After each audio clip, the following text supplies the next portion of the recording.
दोस्तों आज हम बात करेंगे मार्टिन नाम के एक ऐसे लड़के के बारे में जिसे लोगों से घुलना मिलना कुछ ज्यादा ही पसंद था, क्योंकि वो किसी से बात करके इतना ज्यादा कंफर्टेबल नहीं रहता था। और यही कारण है कि उसने लोगों के साथ मेलजोल बढ़ाने के चक्कर में देश विदेश की काफी सारी यात्राएं की। वो यात्रा करने के लिए आमतौर पर हवाई जहाज का प्रयोग करता था। और दूसरी तरफ बात इस लड़के की डार्क साइड की जाए तो ये इतना ज्यादा खतरनाक था कि इसने लगभग 24 घंटों में 35 लोगों को बड़े ही बुरे तरीके से मार डाला। तो चलिए दोस्तों शुरू करते हैं आज का एपिसोड। घटना 1967 की है जब मार्टिन का जन्म हुआ। मार्टिन काफी ज्यादा शर्मीले किस्म का लड़का था, जिसके चलते उसके इतने ज्यादा दोस्त भी नहीं थे और गर्लफ्रेंड की तो काफी दूर की बात है। लेकिन उसका एक खास शौक जरूर था, जिसके चलते वो जानवरों को पकड़कर उन्हें बड़े ही बुरे तरीके से तड़पाता और कई बार वो उनकी जान भी ले लेता। इसके अलावा उसके पास जितने भी खिलौने थे वो एक भी खिलौने को अच्छे से नहीं रखता था, जबकि नया आते ही उसे 1-2 दिन के अंदर ही बड़े ही बुरे तरीके से तोड़कर फेंक देता।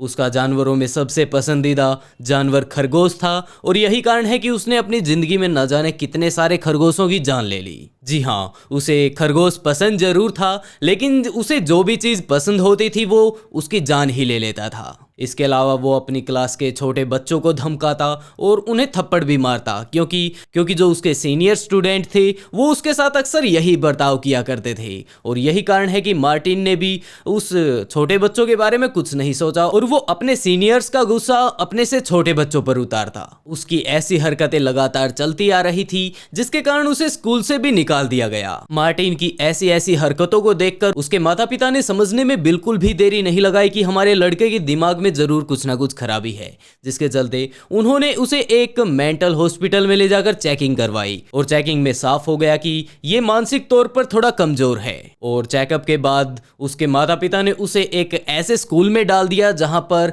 मानसिक तौर पर बीमार बच्चों को पढ़ाया जाता था। और इसी तरह चलते चलते उसने 1983 आते आते अपना स्कूल कंप्लीट कर लिया। और जैसे ही उसका स्कूल कंप्लीट हुआ तो स्कूल के सर्टिफिकेट के साथ साथ उसे एक और प्रशस्ति पत्र थमा दिया गया, जिसके अंदर ये सब डिक्लेयर किया गया था कि मार्टिन अगर कोई अपनी जिंदगी में कुछ बड़ा काम करता है तो वो सब वो अपने माता पिता की देखरेख में ही करे, क्योंकि ये अभी भी मानसिक तौर पर ठीक नहीं हुआ है और वो मानसिक तौर पर काफी ज्यादा बीमार था। इसी कारण उसका स्कूल वाले उसका एक भत्ता भी बंधवा देते हैं, जिसे आमतौर पर मानसिक लोगों को दिया जाता है ताकि वो अपनी जिंदगी में थोड़ा खर्चा कर सकें, जैसे कि आमतौर पर बुढ़ापा पेंशन मिलती है। इसी तरह वो मानसिक तौर पर कुछ ज्यादा ही कमजोर था और यही कारण है कि उसके अंदर विचार और भावनाएं काफी ज्यादा कम थी। वो अपना स्कूल कंप्लीट करने के बाद अपना जिंदगी बिताने के लिए यानी कि जिंदगी आगे चलाने के लिए छोटे मोटे काम करने लगता है, लेकिन उसकी किसी भी जगह पर अपने मालिक से इतनी नहीं बन पाती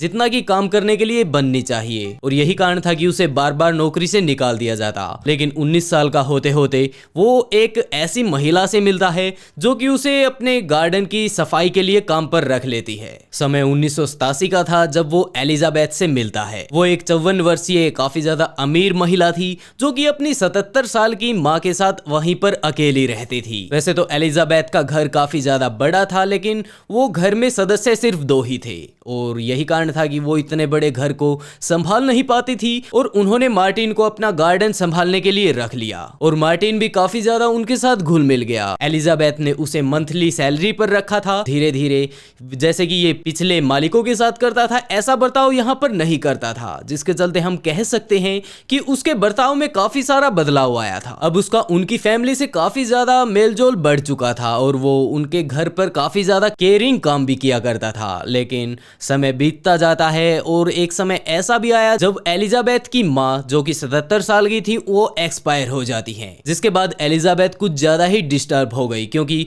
उसके जो फैमिली में मौजूद उसका सदस्य था वो उसकी माँ ही थी और अब तो वो पूरी तरह से दुनिया में अकेली रह गई। जिसके बाद एलिजाबेथ मार्टिन को कहती है कि मैं अब इतने बड़े घर में अकेले नहीं रह सकती। अगर तुम चाहो तो तुम्हें इतनी दूर से हर रोज आना पड़ता है, अगर तुम चाहो तो तुम यहीं पर रह सकते हो। और ये बात सुनकर मार्टिन भी काफ़ी ज़्यादा खुश हुआ कि मुझे एक अच्छी सी रहने के लिए जगह मिल रही है और ऊपर से मुझे सैलरी भी मिल रही है और उसके हालात पहले से काफ़ी ज़्यादा अच्छे हो चुके थे, जिसके चलते वो एलिजाबेथ से बोलता है कि हाँ मैं यहाँ पर रहने के लिए तैयार तैयार हूँ, मुझे किसी भी तरह की कोई दिक्कत नहीं। अब मार्टिन आकर एलिजाबेथ के घर पर रहने लगता है और उसके जो घर के काम है उनमें भी हाथ बंटवाने लगता है।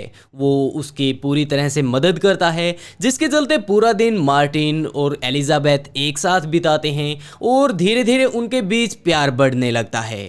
और एक दिन ऐसा भी आया जब 60 वर्षीय एलिजाबेथ और 20 साल के मार्टिन के बीच प्यार पूरी तरह से बढ़ चुका होता है, जिसके बाद वो आपस में एक दूसरे को डेट करने लगते हैं। वो लोग हर रोज शॉपिंग करते हैं, नई नई गाड़ियां लेते हैं, नए नए कपड़े लेते हैं और घूमने के लिए हर रोज एक नई जगह पर जाने लगते हैं। शाम का खाना वो किसी होटल में करते हैं तो सुबह नाश्ता किसी और रेस्टोरेंट में, और इसी तरह वो अपनी जिंदगी का सारा लुत्फ उठा रहे थे और उनके पास किसी तरह की कोई पैसे की कमी भी नहीं थी। और यही कारण है कि वो लगातार दिल खोलकर खर्चा कर रहे थे। एक टाइम ऐसा भी आया जब उसकी गर्लफ्रेंड को, यानी कि उस बूढ़ी महिला को जिसे हम 60 साल की बता रहे हैं, उसे एक घर पसंद आता है और वो कहती है कि क्यों न हम लोग इस नए घर में रहें। जिसके बाद मार्टिन भी कहता है कि हाँ, ये घर तो एक नंबर का है, इसे हम लोग जरूर लेंगे। और वो लोग कुछ ही दिनों बाद उस घर में शिफ्ट भी हो जाते हैं। लेकिन ये नया घर उन्हें कुछ ज्यादा फायदा नहीं देता, जिसके चलते कुछ ही दिनों बाद उसकी गर्लफ्रेंड का, यानी उस महिला की एक कार एक्सीडेंट में मौत हो जाती है। मार्टिन काफी ज्यादा सदमे में चला गया कि यार ये क्या हुआ, हम लोग बड़ी अच्छी जिंदगी एंजॉय कर रहे थे और अचानक से मेरी जो गर्लफ्रेंड है उसका ये हाल हो गया। वो तो मर गई, लेकिन उसकी जितनी भी संपत्ति थी वो सारी की सारी अब मार्टिन के पास आ गई। और यही कारण था कि मार्टिन रातों रात करोड़पति बन गया। लेकिन करोड़पति बनने के साथ साथ उसके हिस्से में काफी सारी गाड़ियां, काफी सारे खाली पड़े प्लॉट, इसके अलावा घर और काफी सारी और भी जायदाद उसके हिस्से में आई। और इसके साथ साथ आया एक वो प्रशस्ति पत्र जिसे उन स्कूल वालों ने दिया था कि ये किसी भी बड़े काम को करने में एलिजिबल नहीं है, यानी कि ये मानसिक तौर पर थोड़ा कमजोर है, जिसके चलते इसके जो भी बड़े डिसीजन है वो हमेशा इसके माता पिता लेंगे। और यही कारण था कि उसका वो सारा का सारा जो करोड़पति वाला ख्वाब था वो उसके पिता के पास पहुंच जाता है और सारे के सारा कंट्रोल अब तो उसके पिता के हाथ में था। और मार्टिन जब भी कुछ काम करता तो उसके पिता कहते कि ये अच्छी बात नहीं है या फिर ये गलत है, ये तुम्हें नहीं करना चाहिए। और इसी बात को लेकर उन दोनों के बीच काफी ज्यादा नोकझोंक रहती थी। और पता नहीं क्या कारण था कि उसके पिता ने एक दिन ऐसा आया जब इन सब चीजों से तंग आकर सुसाइड कर लिया। लोगों का और उसकी माँ का कहना था कि तुम्हारे इस रवैये के कारण उन्होंने आत्महत्या की है, क्योंकि वो काफी ज्यादा डिप्रेशन में चले गए थे। लेकिन उसका कहना था कि ये सब मेरे कारण नहीं हुआ है, जबकि ये सब हमारे सामने मौजूद उस प्लॉट के कारण हुआ है जिसमें नई दंपत्ति आकर रहने लगे हैं। मेरे पिताजी दरअसल इस प्लॉट को खरीदना चाहते थे, लेकिन ये लोग उसकी अड़चन बने हुए थे और वो लोग वो वाला प्लॉट मेरे पिताजी को नहीं खरीदने दे रहे थे। मेरे पिताजी इस जगह से काफी दिनों से जुड़े हुए थे और वो इस प्लॉट वाले केस को जीतने में भी काफी ज्यादा ताकत लगाते हैं, लेकिन आखिरकार वो हार गए और यही कारण है कि उन्होंने सुसाइड कर लिया। लेकिन इसका जिम्मेवार मैं नहीं, जबकि वो लोग हैं। अब सारी की सारी प्रॉपर्टी उसकी माँ के नाम हो गई, क्योंकि मार्टिन इसके लायक नहीं था। जिसके बाद उसने अपनी माँ को बताया कि मुझे पैसे की जरूरत है, और उसकी माँ भी काफी ज्यादा सीधी साधी थी, जिसके चलते वो कहती कि हाँ बेटा, जितना भी तुम्हें जो कुछ चाहिए तुम ले सकते हो, ये सब तुम्हारा ही तो है। वो खुलकर पूरी तरह से पैसे का यूज करता, अपनी पार्टी करता और इसके अलावा जो भी उसका मन करता वो दिल खोलकर अपने सभी काम करता। और इसी तरह सारा का सारा पैसा उसके कंट्रोल में था, जिसके चलते वो अजीबोगरीब शौक भी पालने लगा। जहां उसकी अपने आस पड़ोस या फिर जान पहचान वालों से नहीं बनती थी, तो अब उसके पास किसी तरह की पैसे की कमी नहीं थी और वो एक जगह से दूसरी जगह या फिर दूसरे देश का एरोप्लेन से सैर करता और वहां पर मिलने वाले अनजान लोगों से बातें करके अपने दिल को बहलाने लगा। वो अननोन लोगों से मिलता, उनके बारे में जानने की कोशिश करता और खुद के बारे में बताता कि उसने जिंदगी में क्या तीर मारे हैं। और इसी तरह उसकी बड़े ही मजे से जिंदगी कट रही थी। लेकिन एक टाइम ऐसा आया, वहीं एरोप्लेन में घूमते घूमते उसे एक लड़की मिलती है जो कि बाहर से अपनी छुट्टियां बनाने के लिए आई थी। वो उसे प्रपोज करता है और लड़की भी बोलती है कि हाँ, हम एक रिश्ते में आ सकते हैं। जिसके बाद कुछ दिनों तक वो आपस में एक दूसरे को डेट करते हैं। लेकिन कुछ ही दिनों बाद लड़की को पता चल जाता है कि मार्टिन कितना ज्यादा सिरफिरा है, इसे सिर्फ अपने आप से मतलब है और ये जो चाहेगा रहेगा वो ये करके रहेगा, जिसके चलते उसने बिना देरी किए उस रिश्ते से निकलने की सोच ली। ये सब सुनकर मार्टिन काफी ज्यादा सदमे में पहुंच गया और एक दो बार तो ऐसा भी हुआ जब उसने आत्महत्या करने की कोशिश की, लेकिन उसके घर वालों ने उसे बचा लिया। वो सामने रहने वाले दोनों दंपतियों से काफी ज्यादा चिढ़ता था और मार्टिन का ये भी कहना था कि ये बात उसके पिता ने ही उसे बताई है कि इस तरह मैं डिप्रेशन में जाता जा रहा हूँ कि ये दंपत्ति ही उसकी प्रॉब्लम है। जिसके बाद उसने अपने पड़ोस वाले बच्चों से बताया कि अब देखना मैं कुछ काफी बड़ा करने वाला हूँ। उसके जो दोस्त थे वो भी इस सोच में पड़ जाते हैं कि अब ये करने वाला क्या है, क्योंकि मार्टिन ने आज तक जो कुछ कहा था उन सभी बातों को लगभग पूरा किया था और यही कारण था कि अब उन लोगों के दिमाग में भी यही चल रहा था कि अब ये और क्या पंगा करने वाला है। जिसके बाद टाइम आया 28 अप्रैल 1996 का, जब मार्टिन अपनी गाड़ी को हथियारों से भरकर उस घर के सामने लाता है और उसके अंदर से दो बड़ी बड़ी बंदूकें निकालता है। जिसके बाद वो अपनी बंदूकों को लेकर उस घर के अंदर एंटर होता है, जहां पर अंदर वो दोनों दंपत्ति आपस में सोफे पर बैठकर बातें कर रहे थे। वो अंदर जाता है और अपनी गन उन दोनों की तरफ करता है। जिसके बाद वो दंपत्ति भी कहते हैं कि अच्छा, तुम हमें डरा धमका कर इस तरह ये सब छीनना चाहते हो तो तुम बिल्कुल गलत हो। मार्टिन ने कहा कि नहीं नहीं, मैं नहीं, आप गलत हैं, मुझे कुछ नहीं चाहिए। और इतना कहते ही उसने उन दोनों के ऊपर गोलियां बरसाना शुरू कर दिया और देखते ही देखते उन दोनों पति पत्नियों की लाश वहां सोफे के पास में पड़ी हुई थी। काफी ज्यादा बुरी हालत में उस घर से बाहर निकलता है और गाड़ी में जाकर अपनी बंदूक को कनेक्टर साइड रख देता है और उसके बाद अपनी गाड़ी को एक रेस्टोरेंट की तरफ लेकर जाता है, जहां पर सबसे पहले वहां जाने के बाद उसे काफी ज्यादा भूख लगी थी। उसे जो कुछ पसंद था उसने वो सब ऑर्डर किया और सारा कुछ खाने के बाद जब उसका पेट भर जाता है तो वो सभी चीजों को अपनी टेबल से नीचे गिरा देता है और वहां पर मौजूद नैपकिन से उस टेबल को साफ करके वहां पर एक कैमरा जचाता है, जिसे वो इस एंगल से जचाता है कि वो पूरा का पूरा रेस्टोरेंट कवर हो। और कैमरा सेट करने के बाद वो बाहर जाता है और अपनी गाड़ी से फिर से वो बंदूकें निकाल कर लाता है। उस टाइम रेस्टोरेंट में काफी ज्यादा भीड़ मची हुई थी और उसने बिना कुछ सोचे समझे उन सभी मासूम लोगों की तरफ अपनी गन करके दे धड़ाधड़ गोलियां चलाना शुरू कर देता है। वहां पर मौजूद लोगों के बीच भगदड़ मच जाती है, लेकिन उसे इस बात से कोई मतलब नहीं। जो जिस तरफ भी भाग रहा है वो उसी तरफ गन का मुंह करके उनके ऊपर गोली चला देता है, जहां उसने लगभग 22 लोगों को बड़े ही बेरहमी से मार डाला और पता नहीं कितने सारे तो घायल हुए थे। ये सब बिल्कुल ऐसे चल रहा था जैसे कि किसी मूवी की शूटिंग चल रही हो, लेकिन ये सब रियल था। जिसके बाद वो देखता है कि यहाँ पर जितने भी लोग हैं वो तो मारे जा चुके हैं और जो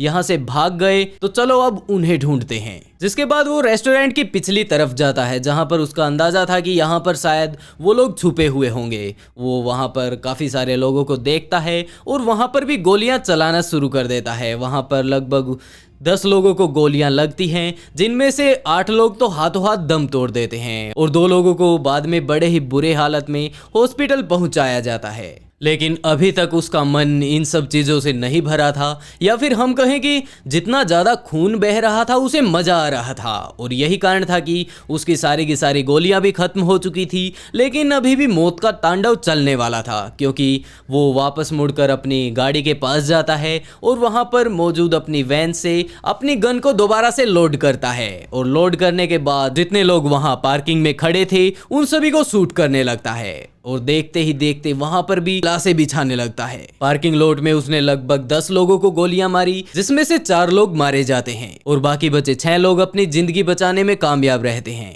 वहां पर मार्टिन के अलावा और कोई भी नहीं था। जिसके बाद उसने वहां पर देखा कि अब तो मेरे लिए कोई शिकार बचा ही नहीं। जिसके बाद उसने अपनी गन उठाई और कंडक्टर साइड रखकर वहां से निकलने लगता है। वहां से लगभग आधा किलोमीटर चलने के बाद वो देखता है कि एक घर में एक महिला अपने बच्चे के साथ खेल रही है, तो वो तुरंत वहीं पर उतर जाता है और अपनी राइफल निकालकर उन दोनों को भी मार डालता है। जिसके बाद फिर से वो अपनी गाड़ी में बैठता है और आगे बढ़ने लगता है, लेकिन तभी आगे से एक गाड़ी आती है जो कि BMW थी। मार्टिन को ये सब देखकर काफी अच्छा लगा कि वाओ कितनी अच्छी गाड़ी है, ये तो मुझे ही चाहिए। वो अपनी गाड़ी को बीच रोड में लगा देता है और BMW को चलाने वाला व्यक्ति भी समझ नहीं पाता कि इसे प्रॉब्लम क्या है। वो अपनी गाड़ी से नीचे उतरता है और मार्टिन के पास आकर पूछता है कि तुम्हें दिक्कत क्या है।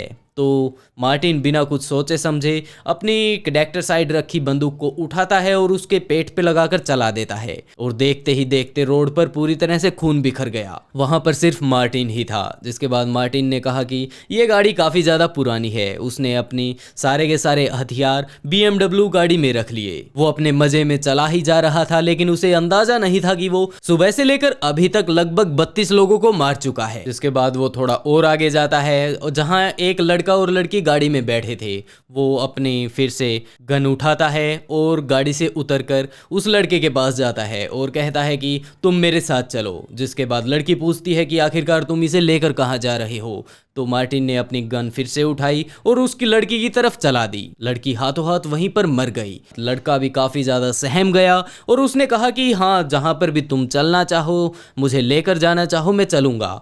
और उसके बाद मार्टिन उसे अपनी गाड़ी में BMW में डालता है और उसी घर में आ जाता है जहां पर उसने सबसे पहले उन 2 दंपत्तियों को मारा था। मार्टिन ने उस लड़के को गाड़ी से उतारा और अंदर ले जाकर उसी घर में बंद कर दिया और बाहर आकर वो BMW जो गाड़ी थी उसके ऊपर पूरी तरह से तेल छिड़क कर उसे जला दिया।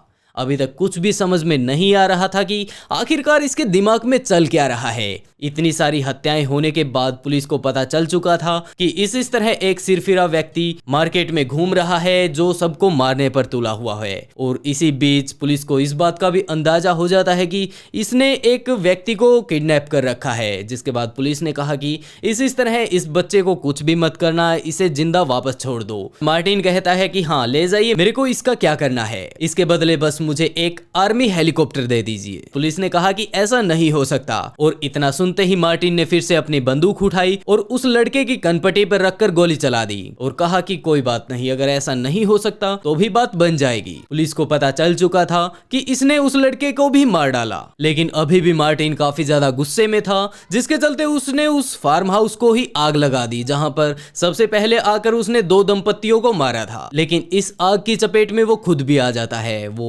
अपने आप को बचते बचाते वहां से भागने लगता है, लेकिन आखिरकार पुलिस उसे पकड़ने में कामयाब रहती है और उसे अरेस्ट करके पुलिस स्टेशन ले जाया जाता है। जिसके बाद उसे कोर्ट में पेश किया जाता है और अब सभी लोग सिर्फ इसी वेट में थे कि मार्टिन ये बात बताए कि उसने इतने सारे लोगों को आखिरकार क्यों मार डाला। लेकिन मार्टिन ने इनमें से किसी भी सवाल का जवाब सीधा सीधा नहीं दिया और उसने कहा कि मैंने तो कोई हत्या की ही नहीं, ना ही कोई मर्डर किया। उससे जब भी किसी तरह का कोई क्वेश्चन किया जाता या सवाल पूछा जाता तो वो बड़े ही अजीब तरीके से हंसने लगता और यही कारण था कि उसका केस काफी ज्यादा लंबा चलता है। लेकिन उसकी हरकतों के चलते पुलिस को पता चल जाता है कि इसे किसी न किसी तरह की दिक्कत जरूर है। और जब वो लोग उसकी हिस्ट्री निकलवाते हैं, इतिहास निकालते हैं कि इसने पहले क्या कुछ किया है, तो उन्हें पता चल जाता है कि इसका इस तरह एक हॉस्पिटल में पहले इलाज भी चल चुका है और ये एक मेंटली डिस्टर्ब व्यक्ति है। जिसके बाद एक साइकोलॉजिस्ट को बुलाया जाता है और उसने जिस तरह घुमा फिरा कर और प्यार से या फिर जिस तरह भी उसके पूछने का तरीका था, उसने उससे पूछा कि आखिरकार तुमने इतने सारे कत्ल क्यों किए। तो मार्टिन कहता है कि हाँ, मैं बताने के लिए तैयार हूँ कि आप इतना ही रिक्वेस्ट कर रहे हैं तो ठीक है, मैं बता देता हूँ।